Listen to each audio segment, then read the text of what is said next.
কি ব্যাপার? আপনি কোথায় যাইতেছেন? দেওস না কই যাই? আপনি না আজকে কইছিলেন আমার ডাক্তারের কাছে নিয়ে যাবেন, আপনি ভুলে গেছেন?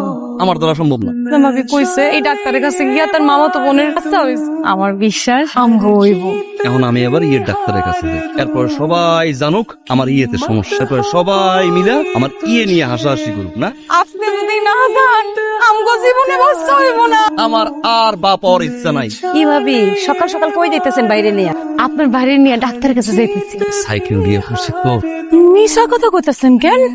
মিশা কথা কইলে কিন্তু আল্লাহ নারাজ হইব, কবুল করব না। আপনার ভাইয়ের সমস্যার জন্য তো আমাকে বাচ্চা হয় না, সেই জন্য একটু ডাক্তারের কাছে নিয়ে যাইতেছি। আমি আপনাদের দুইজনেরই কিছু টেস্ট করায় রাখতেছি, আপনি বিকালবেলা আইসা রিপোর্টটা নিয়ে যায়েন। প্রেসক্রিপশন নিছেন? আপনি এত দেরি করলেন কেন? আমি কতক্ষণ ধরে আপনার জন্য অপেক্ষা করতেছি। আজকা আপনার জন্য ভালো মন্দ রান্না করছি। ডাক্তার আফানা কইছে আপনারে ভালো মন্দ খাইতে হইব। সমস্যা আপনার না, সমস্যা আপনার স্ত্রীর।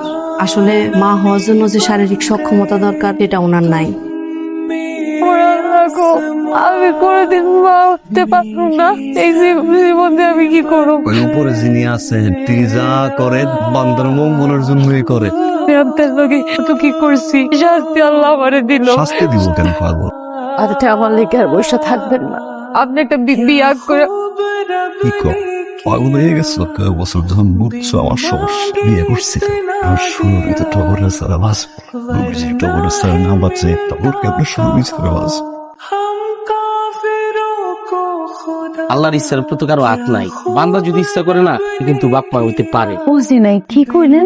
ঢাকা শহরে যে হাসপাতাল এতিমখানায় এত হাজার হাজার এতিম বাচ্চা যে জমা ওই যায়, আপনি ওদের অন্ধকার আলোকিত করার লেগে একটু যায়। আমার কাছে একজন পরিচিত লোক আছে, আচ্ছা ম্যানেজ করে দেয় আর কি। এটা টাকার বিনিময়ে যদি মা ডাক শুনেন খারাপ কি? কান্নাকার বাচ্চা এগুলোর ভিতরে আমরা নাই।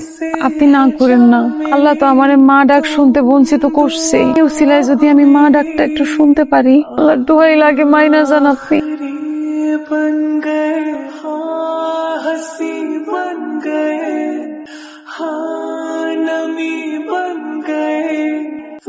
এই টাকাটা দিয়ে আমার মায়ের আমি স্কুলে ভর্তি করাম।